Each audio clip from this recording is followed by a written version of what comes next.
ଆଉ ଶୀତ କେମିତି ହେଉଛି? ମୁଁ ସଂଯୋଗ ଆଜି ସଣ୍ଡେ ଆଉ ଭାଇ ବି ଘରେ ଅଛି, ମୁଁ ବି ଘରେ ଥିଲି। ତ ଯେଉଁ ଶୀତ ଏତେ ଜୋରରେ ହେଉଛି, ଯେଉଁ ଶୀତ ଥଣ୍ଡା ପବନଟା ସକାଳୁ ଦେଉଛି ଭାରି ଶୀତ ଲାଗୁଛି। ତ ଆମେ ଅଗଣାରେ ଖେଳୁଥିଲୁ ଫୁଟବଲ୍। ତ ସବୁଦିନ ଯେଉଁ ଶୀତ ହୁଏ ତ ଟିକେ ଗାଧୋଇ ହୁଏନି, ଗୋଟେ ଗୋଟେ ଦିନ ଗାଧୁଆ ବାତିଲ ହେଇଯାଏ।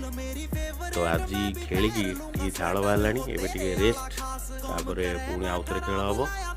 ତ ଆଉଥରେ ଯେଉଁ ଖେଳିବୁ ପୁଣି ଆଉ ଟିକେ ଝାଳ ବାହାରିବ, ହେଲେ ଆଜି ଗାଧୋଇବାଟା ଟିକେ ଭଲରେ ହେବ। ଆଉ ଏଇ ଯେଉଁ ବାତିଲ ହେଇଯାଉଥିଲା ସେଇଟା ଆଉ ବାତିଲ ହେବନି। ଆଉ ସବୁଆଡ଼େ ତ ଶୀତ ଜୋର ହେଉଛି, ଆପଣମାନେ ବି ଶୀତ କେମିତି ଛଡ଼ଉଥିବେ ଜଣେଇବେ। ଆଉ ଶୀତର ମଜା ନିଅନ୍ତୁ, ଏକ୍ସରସାଇଜ୍ ବି କରନ୍ତୁ। ଏକ୍ସରସାଇଜ୍ କଲେ ବି ଶୀତ ଟିକେ କମ୍ ଲାଗିବ, ଫୁର୍ତ୍ତି ଲାଗିବ। ଆଉ ଆମେ ଯାଉଛୁ ଆଉଥରେ ଖେଳିବୁ, ଖେଳିକି ପୁଣି ଗାଧେଇବୁ। ଧନ୍ୟବାଦ।